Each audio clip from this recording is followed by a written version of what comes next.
Imagine being a Hispanic high school student and having your counselor tell you to change your college interest application to vocational school, but you end up becoming the president of the United States Hispanic Chamber of Commerce. From local wheeling and dealing in Austin to gaining the respect and admiration from the high rollers in Washington, D.C., this is the story of J.R. Gonzales, and you're watching Driven.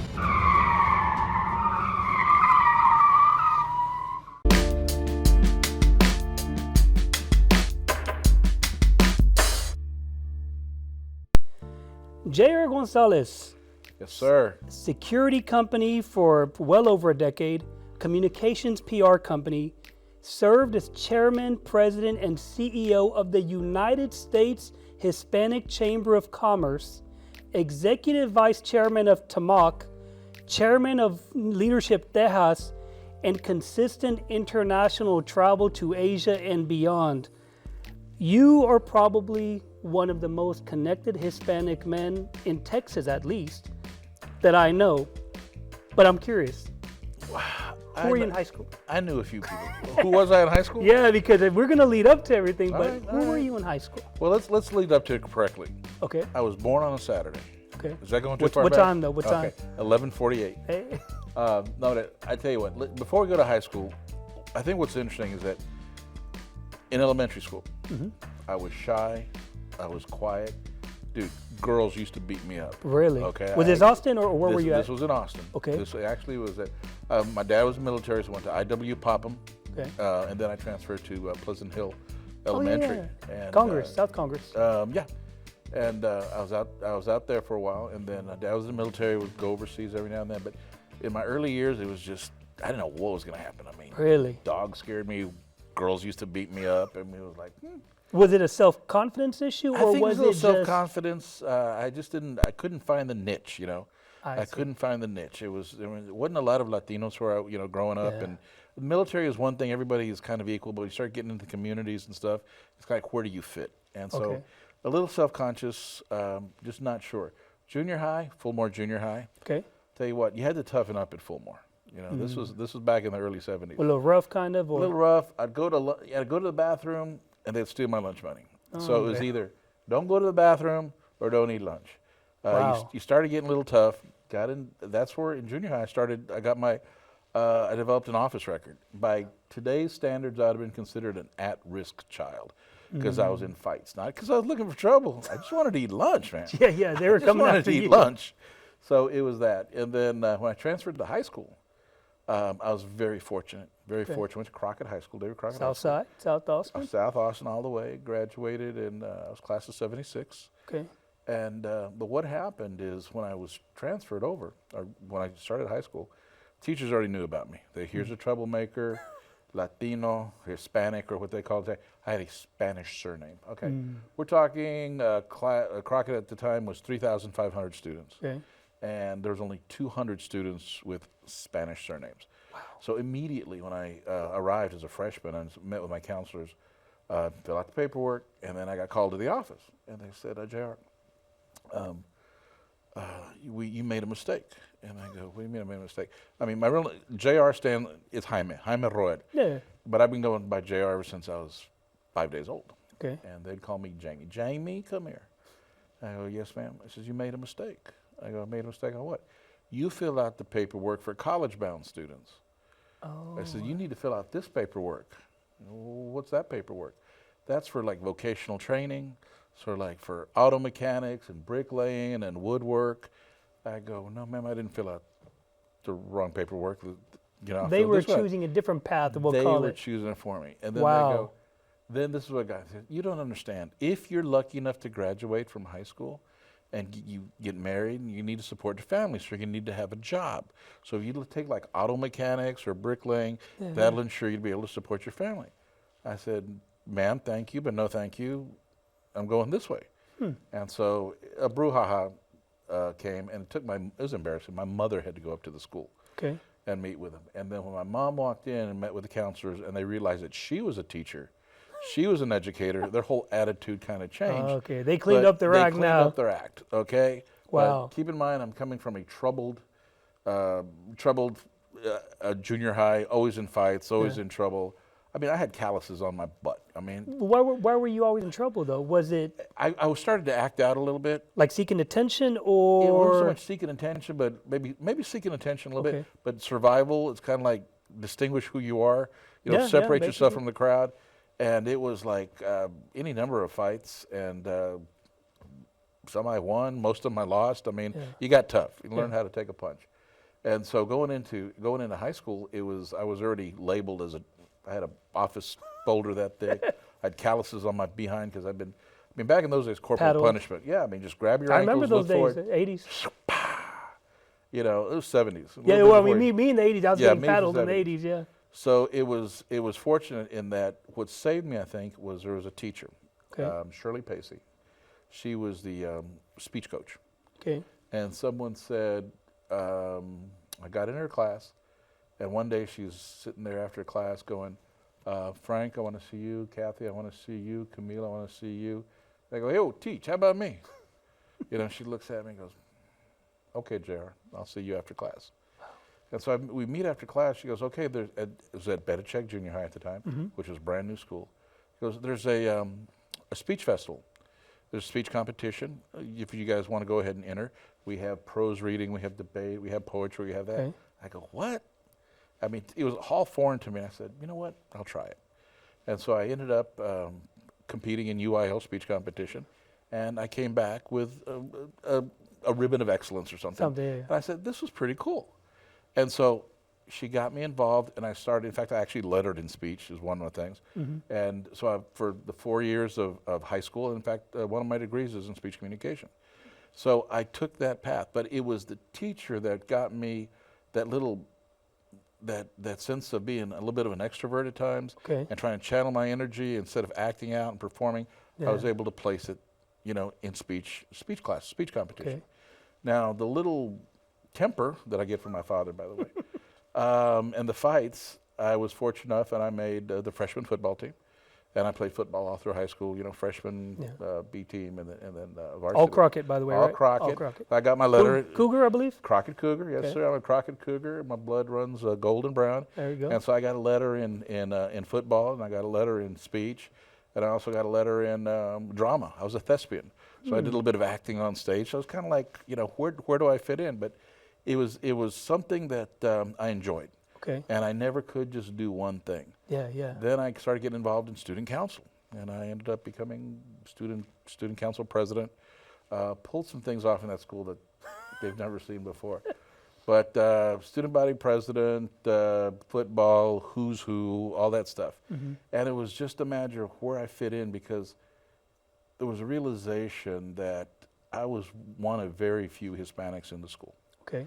You said only about 200-ish, more or less? There's about 200 out of 3,500 students. Okay. And one teacher. And now, by the way, I think now it's almost the other way Oh around. yeah, it's. I mean, yeah, you can't. Now it's majority Hispanic, I believe. Absolutely. Yeah, I mean, and it really hit me. It was about 10 years after I graduated, and I bumped into a teacher. It was one of my favorite teachers, and she said, "JR, you know, you really taught a lot of us teachers a lot at Crockett." I go, "What do you mean I taught you a lot?" She goes, "Until you came to Crockett, we never knew little Mexican kids could take leadership roles in the school." I mean, really? And this was a friend. I mean, this was a I was teacher. going to say, yeah. I'm going, but that was the concept at the time, you know, is that, I mean, busing had just started, and, you know, Hispanics, they just all stuck together and, you know, take vocational classes, and, you know, there wasn't any high expectations. Yeah. And so when I started breaking some of those norms, it caught a lot of people's attention. And by the way, let me ask you, do you know what the Hispanic population was in the city at the time? Oh, God. Or the percentage, we'll say? I mean, no. did you even really care at that I time? didn't really or- even care at the time. Okay.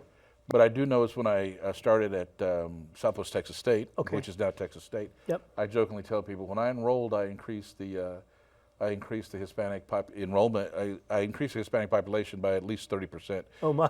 Because there was me, there was the groundskeepers, and there was the cafeteria ladies, you know, and that was about it. Very few Latinos. Wow. Now, Texas State is a Hispanic Serving Institute, which means over 25% of their student population is Hispanic. Really? So that has changed. I mean, the whole state is changing. The demographics are changing, and I'm very fortunate in that I feel that at my age and my experiences in life, that I've kind of had a front row seat to watch Yes, this very true. this evolution. Okay. This evolution of from little Mexican boys that weren't able to do anything, and everybody just kind of looked down and had no expectations to what we're seeing now. And as the trend continues to grow, I mean, Latinos, you know, we're the economic engine of Texas. I mean, we're the leaders. We're the things that are making it happen.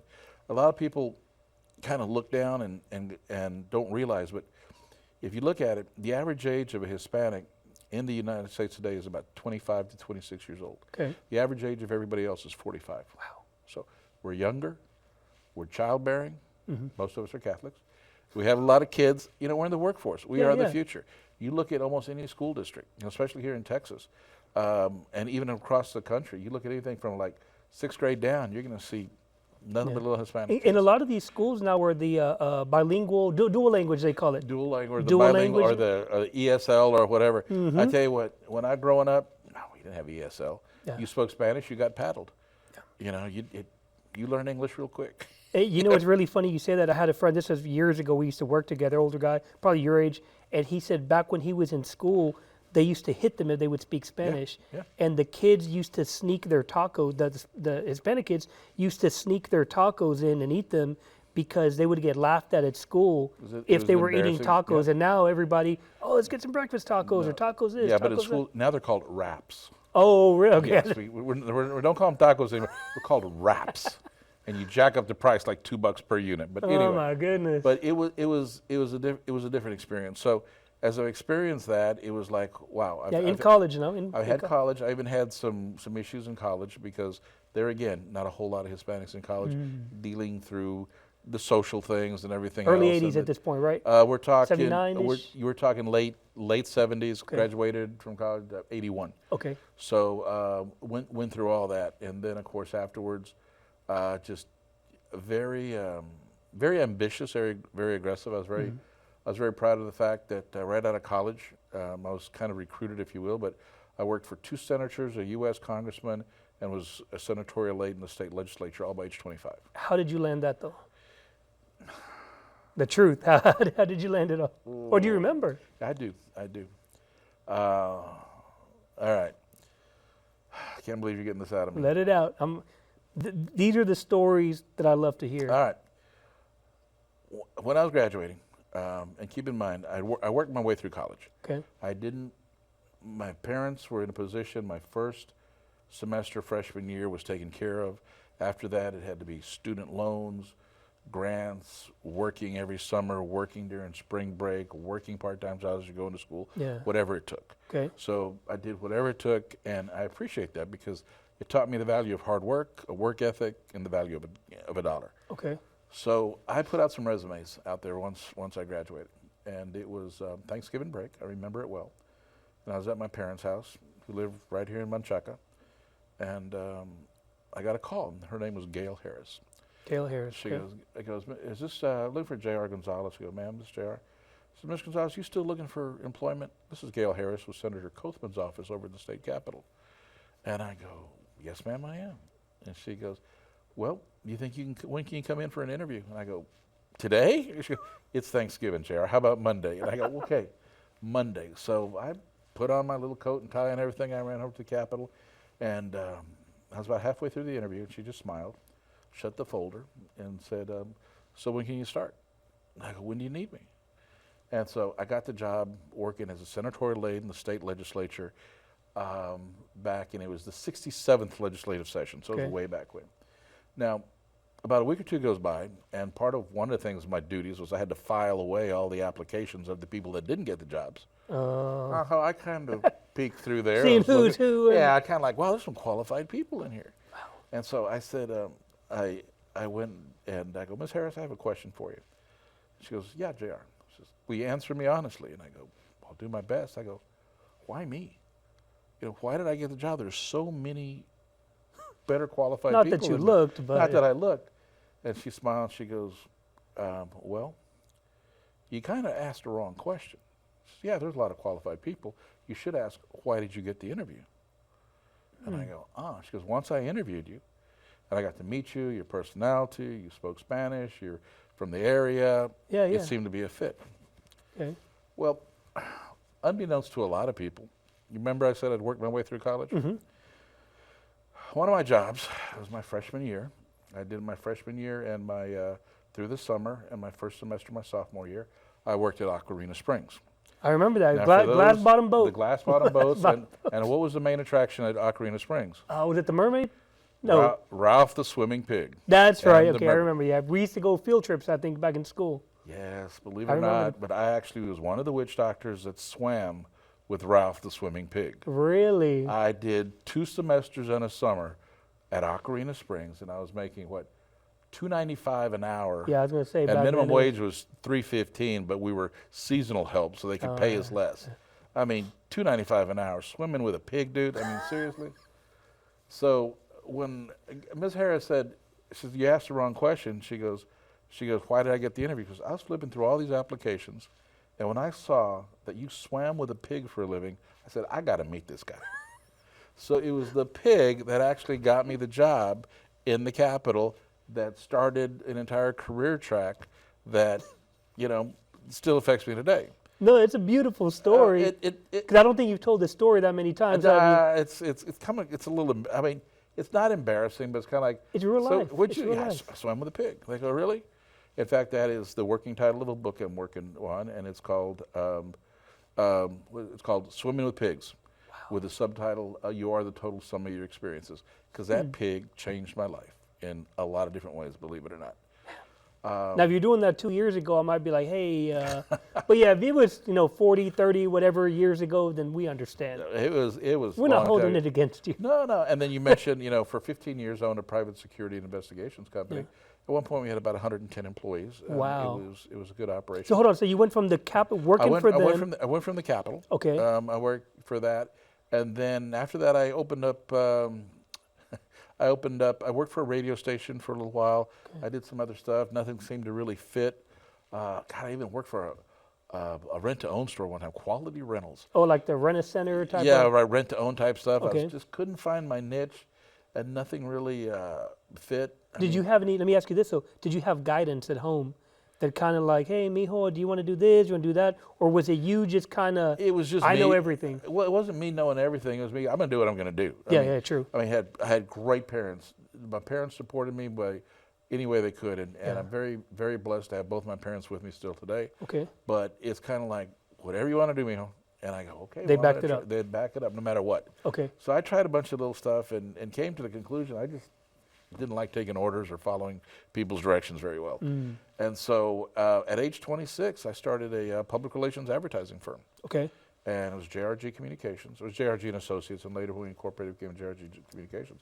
And we did television commercials, we did stuff in Spanish and English, we did TV, we did radio, we did marketing, mid-80s, newspaper, I'm assuming. Billboards, everything. Wow. And then that got off to a start, and it was doing really well. Yeah. And about halfway through, I had about 2 or 3 years into it, I had a group of guys that I knew said, Jared, we want to start advertising. We want to start a security company. Okay.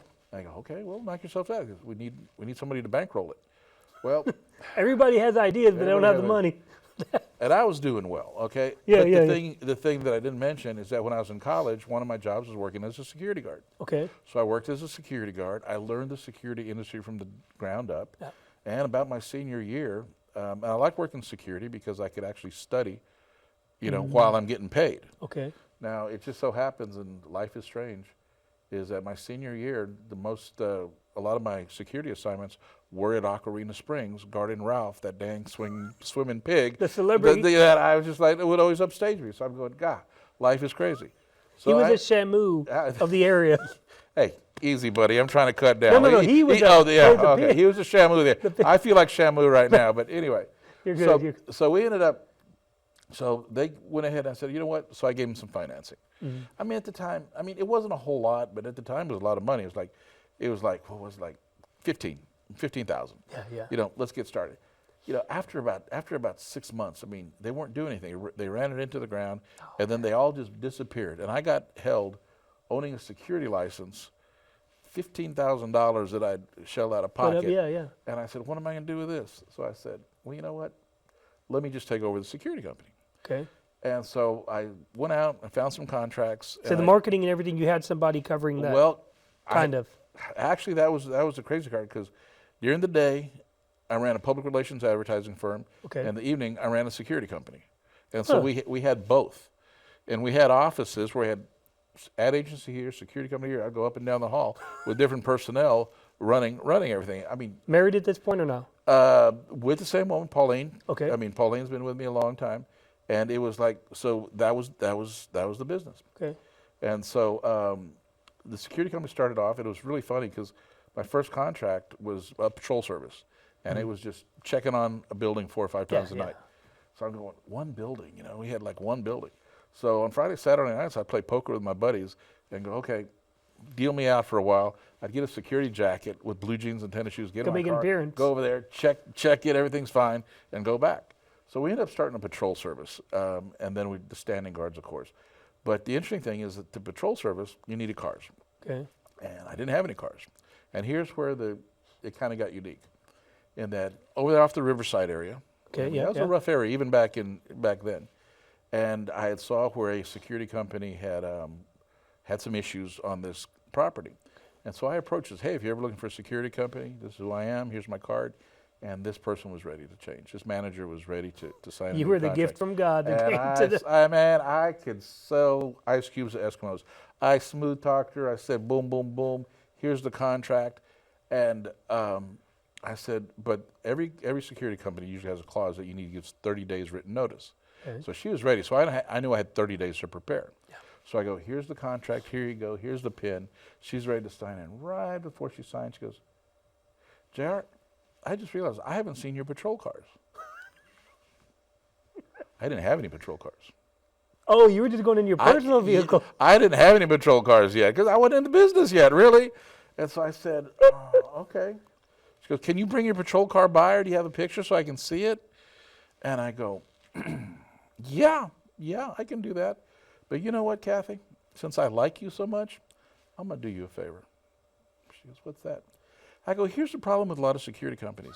They come in with their patrol cars, the name on the side, the lights, the reflective tape. They drive through, the lights, people see them, and your residents know that's going to be about 4 or 5 hours before they come back. And that's where the crime is. That's where the vandalism is. That's where the issues are. So I'm going to give you our special undercover car. You're quick. At no extra charge, I'm going to give you our undercover car. She goes, oh, really? And I go, yeah. She goes, describe it. It's a 1975 Toyota. It's green with a missing headlight. We called it the Moco. So let me guess, your personal car at the time. It was my second-hand personal car. And in there will be a uniformed, certified security guard, commissioned to carry a weapon, the whole bit. And by the undercover car, your residents will not know when we're there or not. So we'll be able to catch the people that are actually the culprits and cause a deterrent on your property. She loved the idea so much, she signed the contract. You're good. Called 3 or 4 of her friends and had me sign up about 3 or 4 other apartment complexes. Wow. But the thing is, we had no cars. Yeah. So this is what I did. The other half, Pauline, her dad lived in Idaho. Okay. And there was an auction going on. And so auction, all right. So what we did is we gave him a budget, and he bought 4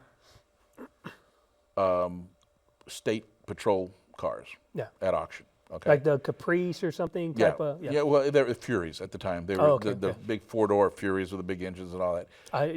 So what we did, so he bought the cars. He goes, okay, I bought you 4 cars. I go, okay. So I went ahead and I got 4 people airline tickets. Pauline was one of them. We flew them to Idaho. I go, drive all 4 cars back. And so they flew to Idaho, drove the 4 cars back. I said, I want you to keep meticulous records on gas mileage, sounds, tell me which car is the best. Yeah. So they drove all the cars back, and then upon getting back to Texas, I kept 2, sold the other 2 that paid for the trip and the cars, and so we started off with 2 patrol cars. Wow. And that's the way we actually got into the patrol business, and then security guards after that, doing some nightclubs, doing grocery stores, stationary guards, construction sites, the whole bit. Salvation Army. I mean, we had quite a list of clients at the time. And the whole time, the public relations and marketing and all that. I was running both. It's simultaneously going. Simultaneously going on. I used to joke because it was interesting because when the economy was good, my ad agency was smoking. When the economy was bad, the security company was smoking. Everybody everybody. So people go, well, Jared, how's your security company doing? I go, be doing great if it wasn't for those high prices that advertising agency cost me. Because I mean, come on, I would spend money with each other, whoever needed it. Yeah, of course, yeah. But then, so we actually had two operations, totally different from your creative people, your artists, your writers, your salespeople, to your hourly employee, wannabe cop sometimes. But I had some really good people at, but it was after 9/11. After 9/11, I said, security business isn't worth it anymore. Really? What was that the wake-up call for you? Or? One, it was getting tighter and tighter. I always said, I want to own the company. I don't want the company to own me. True. And when the company started owning me, and boy, I could fill a book full of stories of security guard stories that just would scare the... You bought yourself a job, realistically. Yeah, and so it's kind of like, it's time to get out. It's time to get out. So got out of the security industry, focused in on the marketing, public relations. Okay. And then it was about that time I started getting involved because I'd always been involved in Hispanic chambers. I mean, I was at the, I first learned chamber work when I was in college. Okay. Because I was a student, with student government at Texas State or Southwest Texas State. And one of the... were they real strong at that time, or was it just kind of like... Was who real strong? The Hispanic chambers at the time? Hispanic chambers were just new at the time. Okay. But I was going through the student union area, and the student body vice president said, Jared, check this out. And he threw me a flyer. And the flyer read, San Marcos Chamber of Commerce seeks student to be ex officio member on board of directors. I go, what's the Chamber of Commerce? I go, I don't know. So I went to check it out, and the lady who greeted me, which is a dear friend, and we're still dear friends today. Yeah. She said I walked in there like I was somebody, you know. Walked in jeans, an Army field jacket, and I go, yo, I got this flyer. What's this about? Did you say it in those words too? Pretty much. And then she goes, well, the executive director isn't here. You got to meet with him. I go, well, what's the Chamber of Commerce? Lo and behold, I got on the board of directors of this Chamber of Commerce. This wasn't Hispanic. San Marcos. It was San Marcos Chamber. So I learned watching some of these people. I sat in the board meetings. I got to read the budget. I went with them on their retreats. I mean, it was a great experience. So I learned about chambers at an early age. So then after I started my business, I got involved with the Austin Hispanic Chamber of Commerce. Okay. What year is this, by the way? This was going to be, 81. This is going to be mid-'80s. Okay. This is going to be about the mid-'80s. And then I got involved with the Austin Hispanic Chamber of Commerce. My company was so small and so new. Yeah. Do you remember how many members they had at the time, maybe? Or? It was pretty big at the time. They were growing. Okay. But probably 300 or 400 at the time. Wow. Okay. Then when I joined, I couldn't even afford the dues. So I talked them into getting my dues comped if I wrote, if I was their photographer. Something. I did the newsletters. I wrote the stories. I did all the photography work. So I did that in lieu of my dues because I didn't have anything. And so then I started growing and growing. Then I actually got on the board of directors, and that was a challenge with it. That's another story within itself. I got on the board of directors. I was on the board of directors for a while, and then I became chairman of the board for 2 terms. And it was interesting because I was chairman of the board. In the second term of my chairmanship was the 25th anniversary of the Austin Hispanic Chamber of Commerce. Oh, you had to throw a big party. Which was, it was 25th anniversary, which now it's the Greater Austin Hispanic Chamber of Commerce. And at the time, we actually had a membership of about 1,400. I mean, it was a big operation. So I ran that, and then I became, for a period of time, I became the president and CEO of the of the Austin Hispanic Chamber of Commerce. And one of the programs I'm very proud of is HAL. It still exists today. It's Hispanic Austin Leadership Program. I was the one who introduced and the concept of that program that still exists today. Yeah. So after that, I was getting involved with TAMAC, the Texas Association of Mexican American Chambers of Commerce. So I got involved with that. I was on its board of directors, worked my way up, became chairman of the board of that organization for 2 terms, and in the second term was the 25th anniversary of TAMAC. So I go, okay, history repeats itself. And then I became president and CEO of TAMAC for a short period of time. All right. So now we're about 1999. And then I get on the board. But you're getting connected left and right. Dude, I'm getting connections. You're on fire, I bet. I'm getting connections. I mean, it's not what you know, but who you know. Then about 1999, I ran for the board of directors, and just a very narrow margin got on the board of directors of the United States Hispanic Chamber of Commerce. How did that connection happen, though? How did you go from Austin to, because that's based out of D.C., I think, right? How did that connection happen? Well, a lot of people don't realize this. Keep in mind that, first of all, Hispanic chambers started in Texas. Really? I didn't The know oldest that. Hispanic chambers that are 80 plus years old, San Antonio, Dallas, and Corpus. I didn't know that. That's Okay? interesting. Yeah. So the genesis of Hispanic chambers were in Texas. TMAC started in 1975. Okay. Okay? Now, at one of TMAC's meetings, they came to the conclusion that now that we have this, we need a national organization. Wow. And so the United States Hispanic Chamber of Commerce actually used the TMAC bylaws as a template to form theirs, to form the United States Hispanic Chamber of Commerce. On my way up, and as I'm a facilitator and trainer, I've been out to California to help them start their statewide Hispanic chamber. Okay. I've been out to Florida to help them start their chamber. I've trained in New York and helped them start their statewide chamber. So I've helped a lot of folks form because we started it here in Texas. So, and you understand it. And I understand it intimately, every little nook and cranny, especially. Yeah, yeah. I mean, you have chambers of commerce and you have Hispanic chambers. These are different animals. Okay. I mean, they are just different animals. So as I understand the nuances, the politics, and the obstacles, it's something that I've learned, that I've gotten good at. And so along with everything, I was a speaker, a facilitator, a trainer, and so it kind of rose. So to answer your question, there was those connections. I see. So as a member, as TMAC, we would go to USHCC conventions. And so I got my first glimpse. I said, this is pretty cool. And so I ran for the board of directors. Got on the board of directors, and then worked my way up, got reelected. Make a long story short, I became chairman of the board of the United States Hispanic Chamber of Commerce. I got elected for 2 terms. I'm assuming you moved to D.C. And or? in my second term was the 25th anniversary of the United States Hispanic Chamber of Commerce. And I said, no, history cannot be repeating itself for the 3rd time. It was meant to be, man. Sure enough. It was meant to be. Then the president and CEO resigned. He had a great opportunity. He left the organization, and the board of directors moved me up, and I became president and CEO of the United States Hispanic Chamber of Commerce. Wow. So I ran that operation, had about a $10 million plus budget, had a staff of 23 people, had offices in Washington, D.C., Mexico City.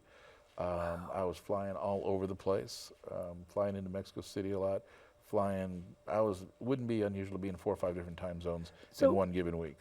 So let me ask you, so now, and this is just my personal curiosity, a lot of chambers now, are there paid positions and the majority is volunteer, or how exactly do they work? It's like anything else. You have the paid staff. Okay. Just pretty much everybody's volunteers. The top 1, 2, or 3 Yeah, maybe. the top people are usually, you have your staff people, they get paid to run the chamber on a daily operation. Okay. Their daily operations, and that's usually the president, president or executive director.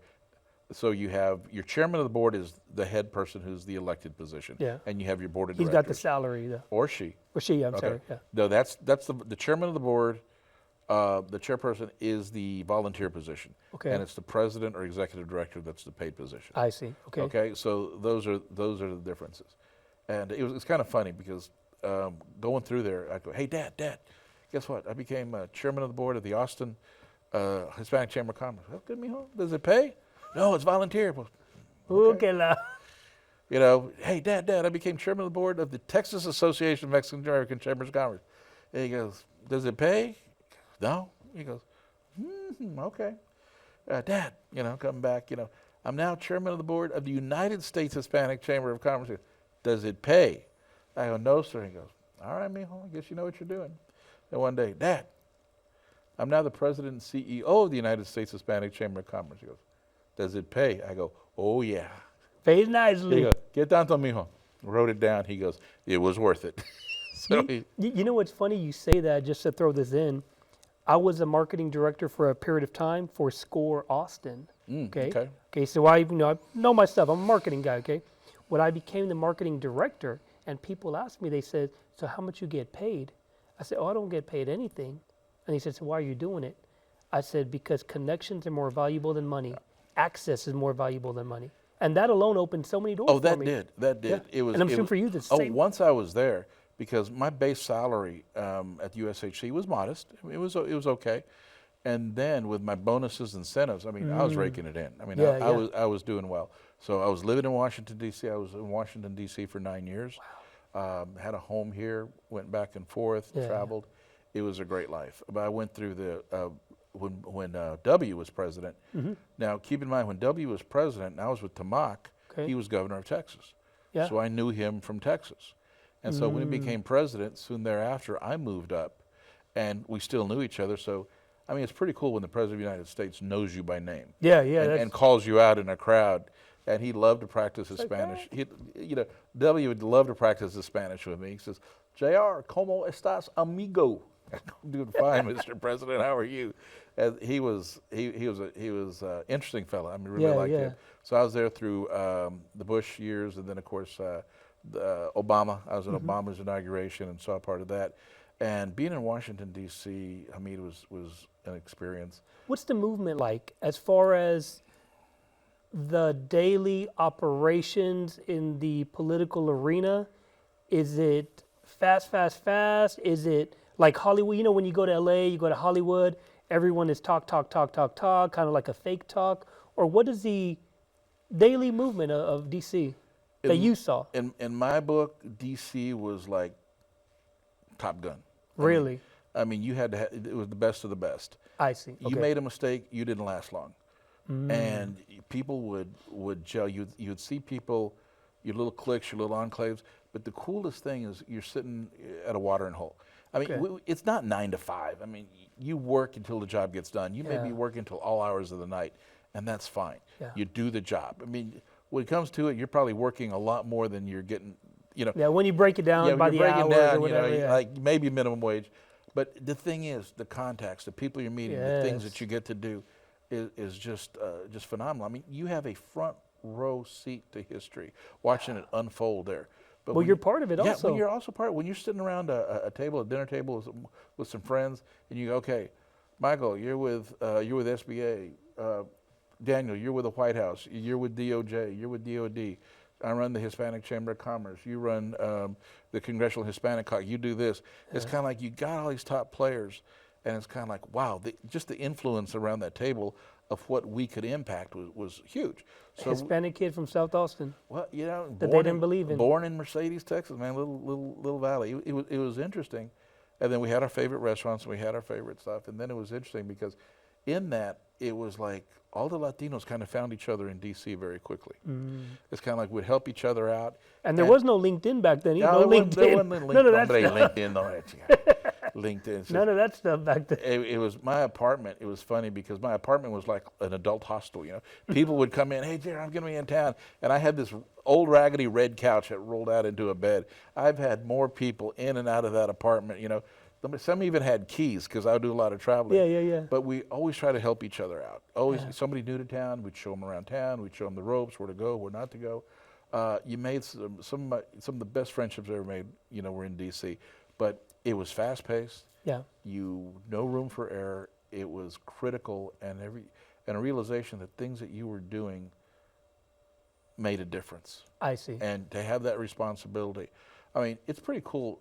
I mean, when you get a call from the White House, and it's the White House going, "Hey, JR, the president's doing this, and this, and we need to make sure we have a good crowd there, and we need some diversity, and we need this, and this. Who can you get on the phone? And I need these many people. I need to by such and such time." You go, all right, let me on it. Boom, you're working the phones, you're doing the stuff, you know, and then 2 days later you see a press conference with all these people you made phone calls to sitting behind the president, you know, as he's signing some document. I go, boom, score, we got it. Yeah. So it's a lot of, I'm not saying it's showmanship, but there's a lot that goes into it, to the protocols, the things you're supposed to do and not do. So some of my best years, well, hopefully I still have a lot of years left, but those 9 years were very memorable, very memorable. They were fun, they were exciting, they were full of, you never knew from day to day what was going to happen. So and now I remember we were talking prior, so you take people, I don't know if it's people from DC or from here, but you literally fly people to other countries, not just for business, but basically, I don't want to call it a tour guide, but kind of like a tour guide maybe? Call me a tour guide, I tell you what. To China and Japan? When I was in DC, I was doing, after I finished my tour of duty as president of United States Hispanic Chamber of Commerce. I stayed there and I worked, did some stuff with the Pew Center, with the American GI Forum. I worked with the Hispanic Heritage Foundation. I worked with a lot of different groups, but I was also doing consulting. And so I would fly out to Nevada, Reno, Nevada, and I was their consultant. I'd go 1 week out of the month. And they paid me pretty good. Yeah, yeah. And I'd live in Nevada. I'd live in a casino hotel, and I did my deal, and I'd fly back. Well, the lady there, the president of the chamber, and it was a Hispanic chamber. She goes, Jared, we're going to China. And he says, there's a group of us going to China with this other chamber. Do you want to go? Sure, but I don't know if I can. JR, you got to go to China with us. You got to go to China. Well, what year was this, by the way? This was about, years, I'm terrible about that. This was probably about 15 years ago. Okay. So I'm assuming your first time in China. Yeah, that'll be my first time in China. They go, you got to go. And I said, Maudi, I go, look, Maudi Centeno was his name. I go, look, I'd really want to go, but to be honest with you, with all my travel and everything, I just don't have the money right now. I'd love to go, but I can't do it. Yeah. She goes, you know what? I'll advance you the money on your retainer. And I'm going, so I couldn't say no. Yeah. And so I really had no plans of, China. You're like, all right, let's go. Man, I almost didn't get my passport. I mean, just a whole array of stuff that should have gone wrong fell into place. Got on the plane, went to China, not really prepared for anything. When we landed, I wasn't in China but about 4 or 5 hours, and go, wow. Really? Wow. I go, I want to come back. Especially when the tour guide mentioned, China is 1.3 billion people. Yeah. Okay. And he said tourism is their third largest industry. Huh. And he goes, but out of that, less than 10% are Americans. And I go, ching, ching. There's money. Only 10% Americans. I wonder how many are actually Latinos. Probably very few. The contacts I have. So the wheels started turning.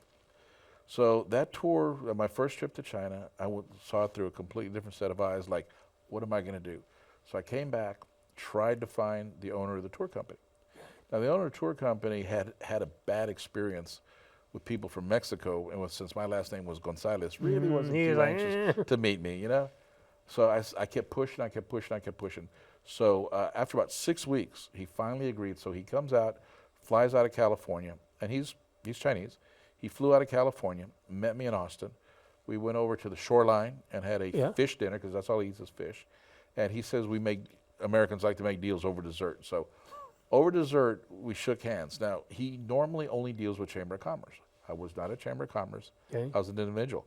But I knew everybody in the Chamber of Commerce world. Yeah. So he agreed.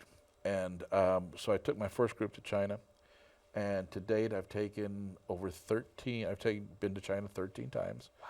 I've stood on the wall. Average once a year on average. Average. For a while there, I was going twice a year. Then I took about a 5-year hiatus. Oh, okay. And then I started going again. So I've taken close to 700 people to China. So I'm curious. So you might take 10, 20, 30, 40, whatever at a time. You're basically the quote-unquote tour guide now, right? Or I am the group leader. Because we have professional tour guides on the ground. Okay. But I know where the black market, I know where the discounted items are.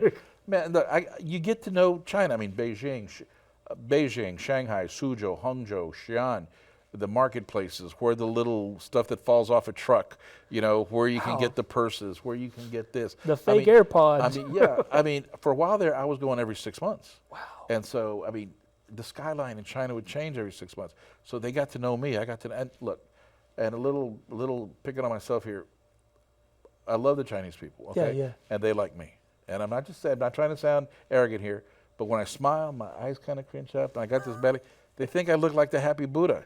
So there I am, just kind of smiling, like, oh, Buddha. And I go, yeah, so let's make a deal. And I've learned a lot from business, dealing with the Chinese. With the Chinese, everybody gets a little bit of a taste. Yeah. And then two, some people ask me, Jared, why do you go to China so much? I go, if you have to ask, you don't get it. I mean, economically, look where we are with China. Look where the global situation, the geopolitical politics, the stuff that's going on with tariffs right now. China is a huge economic force. Yeah. They have 1.3 billion people. 1.3 billion. The United States only has 300 million. We're the 0.3. Yeah. Okay. Do you think Clinton had something to do with that?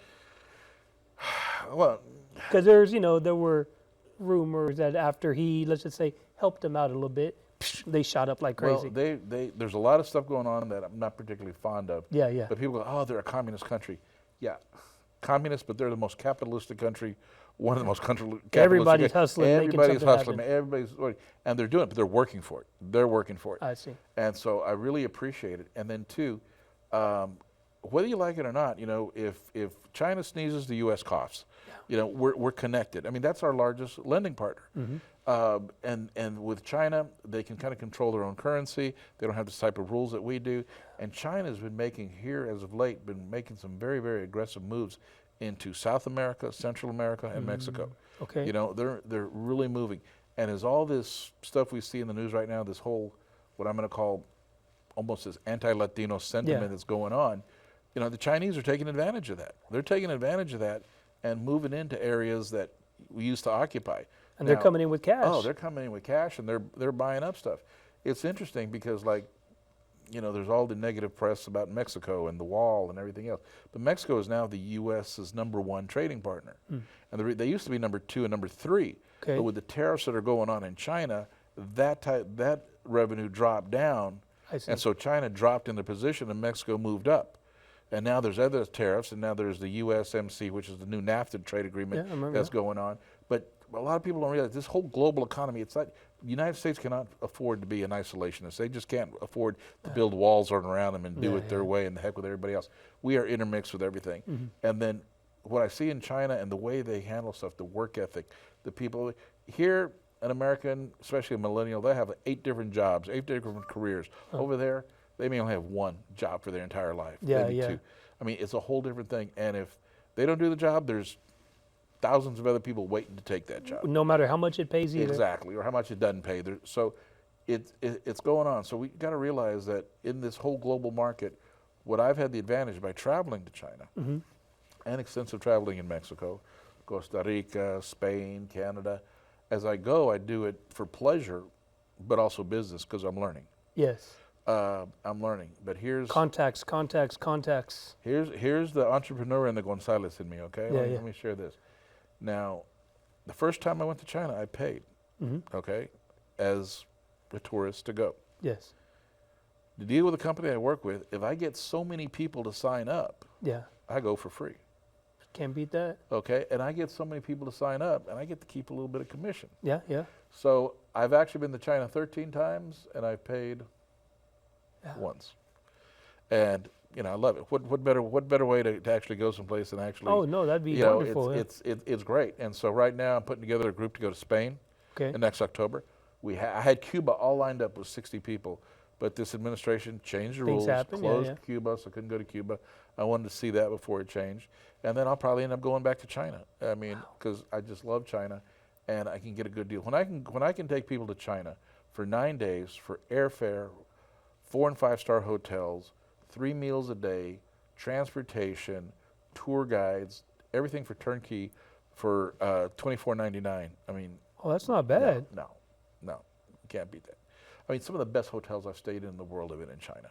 Really? I mean, some of the weirdest things I've eaten have been in China. But 25. That's not really that. No, and it's so eclectic, and it's interesting too, because for a while there I'd have my own translator when I was doing business. And I was at a business meeting one time, and I was talking to this guy. I had a translator, and then somebody said, "Hey, JR," and I go, "Mande," and the guy goes, "Hablas español?" Sí, claro. And so we didn't even need the translator anymore. We just switched.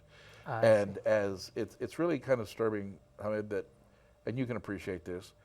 You travel the rest of the world, and multiple languages are being spoken. Yet there seems to be this resistance here in America, here in the United States, that if you're in the United States, you got to speak English. Well, you don't have to. It helps a lot, but it's like it's amazing how not knowing 2 or 3 languages is really thwarting our growth and development.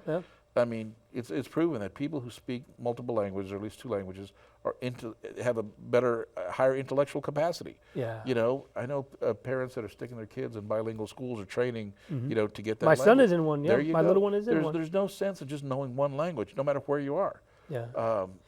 So with all your travels, let me ask you this: We got about 10 minutes left, but with all your travels and even your career travels, we'll call them, your domestic, moving and shaking and meeting people and moving up the ladder, and it seems like you're always at the top of things that you do. That's what I'm starting to really catch on to, and obviously networking. I mean, I thought maybe you started LinkedIn. What's his name? Reed Hastings or Hoffman, whichever one. One was Netflix, one was LinkedIn.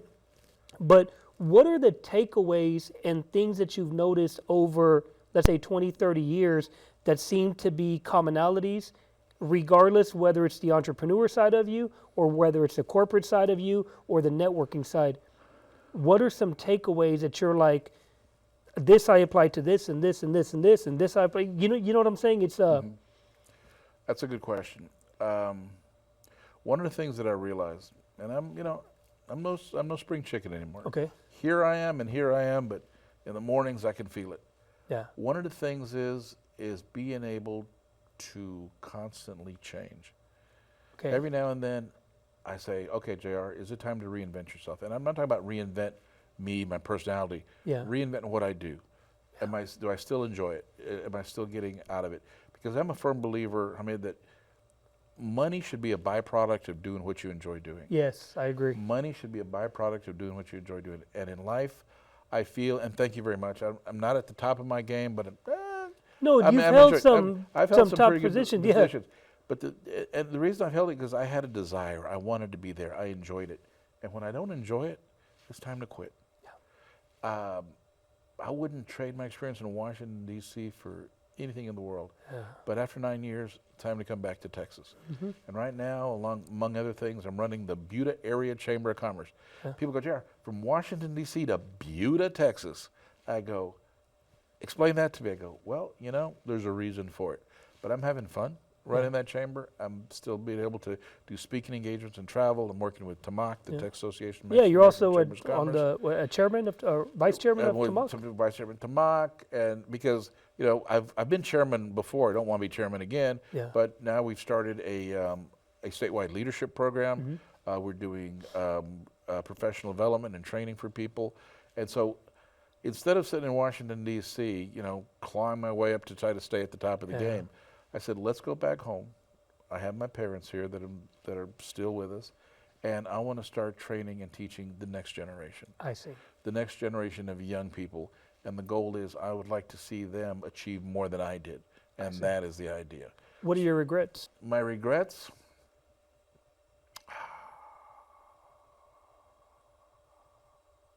I can't identify a regret, and let me tell you why. The mistakes I made, I learned things, or there was a causality to it. If I were to go back and not do something that I regretted, I would almost be afraid of what kind of person would I be today. I see. Because whatever it is taught me a lesson. Yeah. Ergo, what I said earlier, the book that I'm working on, you are the total sum of your experiences. Okay. So even though that may have been a bad experience or a regretful situation, I learned from it. And if I didn't experience that, what's to say I couldn't have made that mistake down the road or later, or have somehow changed the direction I would go in, who I am or who I met. So I'm comfortable with who I am and myself. There's some things I've done I'm not proud of. Yeah. Everyone has a little history. And I wish I wouldn't have done them, but at the same time, they're done, accept it, own it, move forward, and try to become a better person for it. And I just love challenges. I just love challenges and doing things that have never been done before. Mm. And people go, Jared, why do you enjoy doing that? I go, because it's a smart thing to do. If you do things that have never been done before, number one, you're the first person. Yeah. Second, there's nothing to measure you by. So, really, there's nothing to measure you by. So you do it the first time. Other people come back and do it better, fine. But I was the first one. Boom, next. That's like what's it called, the 4-minute mile guy. Yeah, just kind of like. It's like he had 4 minutes, but nobody could do it, and then all of a sudden one person does it, then everybody starts. Because it can be done. Yeah. So I love pushing the envelope, and the thing is, ever since I was a kid, just don't tell me I can't do something, because I'm gonna get determined and focused to want to do it just because I was told I couldn't. Yeah. And there has to be a lot of My partner, Pauline, she's the best. She pushes me. How many years, by the way, now? Oh my gosh, on TV, you're going to ask me. 36? Okay. 37? Wow. Okay. It was like yesterday, so that's why I can't remember the years. We've been together a long time. It's been honeymoon for the past 36 years. Got it. Yes. You have people in your lives, and she's been very supportive, and with everything, very supportive of what I do, and of course I support her with what she does. And it's just a good partnership, a good combination. But the thing is, comfortable with who I am, and I have earlier in my life when I was kind of insecure about stuff, no insecurities. I mean, I have been very fortunate. I have met 5 U.S. presidents. That's really cool. I've met 3 Mexican presidents, and I've met any number of presidents from different countries: Costa Rica, Spain, Ecuador. All these places around the world and places I've been. It is very cool. And I got to know President Fox pretty well from Mexico. Okay. He was good. Bush, he was the one that I got to know the best. But from a young little Mexican kid from South Texas and South Austin to be able to say I've actually met 5 U.S. presidents. Or just the lineup. I mean, I'm sure you could name 50 people that'll blow people's minds. Yeah, I mean, hanging out with some of the folks I've had the opportunity to hang out with and meet. I mean, it's been a pleasure. I mean, Edward James Olmos, one of my favorite people. Actor, yeah. He's cool. I got to meet Dennis Hopper one time. Really? He was a trip. Jimmy Schmitz, Eva Longoria. We have, any number of folks. I mean, half of them probably don't remember me, but the thing is, it was cool. My favorite actor that I met was Rita Moreno. Okay. I have a picture of her on my wall. I'm in a tux, looking good. Yeah. All swagged out. It was all swagged out. I was in the middle in a tux. Rita Moreno is in red on one side of me, and on the other side is a young lady named Shelby. Shelby was the one who played the little girl in the movie Spanglish with Adam Sandler. She was the little girl, and I've watched her kind of grow up over years. She's from Texas, actually, originally from Brownsville. But I have all kinds of photos. Some people say, "Why don't you put them up?" And I go, "No, it'd be like a I love me wall." But I have the memories. It's not a, what do you call it, Hooters? Yeah. Where you walk in and everybody, the celebrities that went through Hooters are on the wall, or the wing pluckers. Yeah. No, but I've met a lot of people. I know a lot of people. And I just feel very confident that when somebody needs something, and actually what you said, that is the way I survive a lot, because I've been hired as a consultant for any number of times, not necessarily of what I know, but who I know. Yep. If you need a door open, if you need a contact, if you need to sit down with somebody, call JR. Access is more valuable than money. Man, yeah. When I was... and people will pay. Oh. Look at Cohen and Trump and what happened with all that. Guys, for many years, several years in D.C., I was paid a very nice retainer by certain corporations just for my contact list. Yeah. I call it a Rolodex, but I'm old school. My contact list. Yeah. You go, Jared, we need to meet with so-and-so, or Jared, we need to meet with this, or who do you know over here? I go, what do you need? They go, what state are you talking about? And my contacts, and I keep up with them. I mean, like I said, very, very fortunate to have a good contact list, not only locally, state of Texas, but nationally and even internationally. Do you, and we're about to close out now, but let me ask you a question. Do you see yourself slowing down anytime soon, or do you feel like you already have slowed down? I went to a class reunion not too long ago, and I looked around, and man, some of those people are getting old. Yeah. I mean, I still look young. Yeah. I came to this conclusion. People ask me about retirement. I go, if I retire, I'm just going to get old. So, God willing, I never plan on retiring. I mean, the day I die, which I hope is no time soon, I'll be at my computer. I'll be traveling someplace. I'll be somewhere doing something, because I have no plans on slowing down. Why? Just you grow old. Yeah. They say, well, enjoy life. I go, I'm enjoying life now. I'm enjoying life by getting things done. And if my experience and if my training and my speaking engagements, the things I do, can help somebody else learn something, or if it can impact just one person's life in the positive, it was all worth it. Very good. And last question, is there something you want to leave to, especially a young Hispanic kid out there from South Austin that's watching, that says, this guy that went to Crockett did all of this. I go to Crockett, or I go to Bowie, or I go to Travis. narrowing it down to boy or girl, it doesn't matter. What would you like to leave them with that they could apply to the next 50 years of their life? Wow. I'd probably say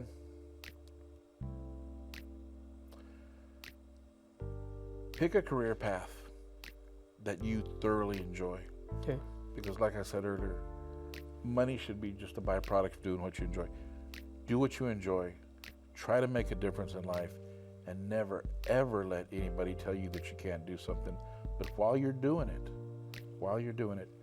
remember who you are and where you came from. Yes. And always give back. Always give back to your community, because if you don't give back, then no matter what you accomplish, at the end, it really wasn't worth it. Money comes and goes, but those give outs, those handouts that you help people with last forever. Talk to my accountant. It comes and goes. Money, I that's true. did. I mean, it's kind of like you can't take it with you. Money is, like I said, money is just money. I know you need to pay the bills. There's times I wish I had more, but you know what? It's okay. I've lived a very full and rich life. No regrets. Wish I wouldn't have done some things. But for a young person, I just say, follow your dreams and do not let anybody tell you can't do it. And with all the rhetoric and the political stuff that's going on, and it goes up and down name too. calling, just don't even listen to it. Just don't even listen to it, because it doesn't even matter. Very good. Well, Jared Gonzales, thank you very much, sir. One of the most interesting man that's been on the show so far. What, am I the first one or what? No. Well, what's the Dos Equis guy, the most interesting man in the world? You got it. Now, thank you. I mean, it's been a pleasure, and you got me to tell you a few things I normally don't tell a lot of people, especially about that pig. I'm going to give you a birthday. I need to find out when your birthday is and give you I need to find Ralph the swimming pig. Next time, well, one of these days off there, let me tell you some of my tequila stories and some of my travels in Mexico. Yeah? There we go. I appreciate your time, sir. Thank you very much. Thank you.